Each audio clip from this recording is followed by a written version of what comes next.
Good morning, this is Nikki with Supplement Answer, and today I'm going to go over the essential herb pesto recipe. This recipe is designed to give your body what it needs to function fully in this very toxic world we live in. The leaves of these herbs give us minerals that we're mostly very severely depleted in because we eat a high acid diet from meat and potatoes and rice and beans, which are all good for us, but we just eat way too many of them and not enough of this green leafy stuff.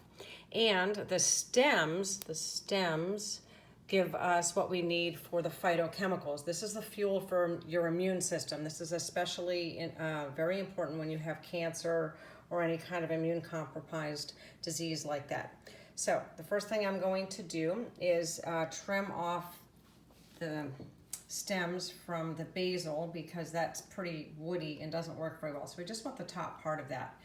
And then I'm going to take the garlic. You don't want to use elephant garlic. You want to use the small garlic. The elephant garlic tastes great. It's easy to use, but the problem with it is it just doesn't have enough of the active ingredient in it that wants to give it our body the medicine it needs, which is the alum. If you are using the rosemary in this, we only get a half a teaspoon per week. And the clinical studies I was reading makes this cytotoxic to our cells, so a little goes a very long way. I'm also making a rosemary tea for myself, and I keep reusing that sprig over and over for about 5 or 6 times, and I only drink it every other day. We don't, like I said, most of the time more is better, but in this case more is not better, especially if you're pregnant or nursing. So basically we just put this in our Vitamix and all the garlic. You can use less garlic. I find that people that are genetically predisposed to garlic, like Danish and Polish people, it just doesn't agree with them. I happen to be Mediterranean, so it agrees with me very well. I'm going to use more than the recipe calls for just because I want more.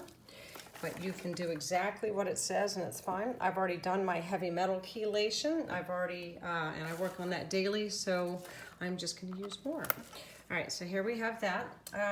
It says a pinch of salt, but I like salt. This is Himalayan sea salt, and a little bit of black pepper. I prefer any kind of air-dried sea salt because I know that the Himalayan sea salt might have things in it that aren't beneficial for us, like heavy metals and things like that. But the sea salt is full of plastic, and it's unavoidable today. Our body doesn't know what to do with plastic, and it sticks it in our fat cells and it leaches all day long. But the Himalayan sea salt with the heavy metals is designed to be carried out of our body, and it does so by eating cilantro and parsley and garlic and some other things. But you can also do a heavy metal cleanse if you find that that is what you need, which will be on the website soon. So minerals will not be used by our body without fat. So I'm going to add in a bunch of olive oil, just enough to get this to process. And that's it. I won't process it for you because it's really loud, but after it's processed, I put it in a glass jar. If you're using fat, it must go in glass because fat and plastic are the same molecule, and it'll absorb right into the plastic will absorb right into the fat that you have there. So make sure you put it in glass, unless of course you're traveling, and then that's how it is.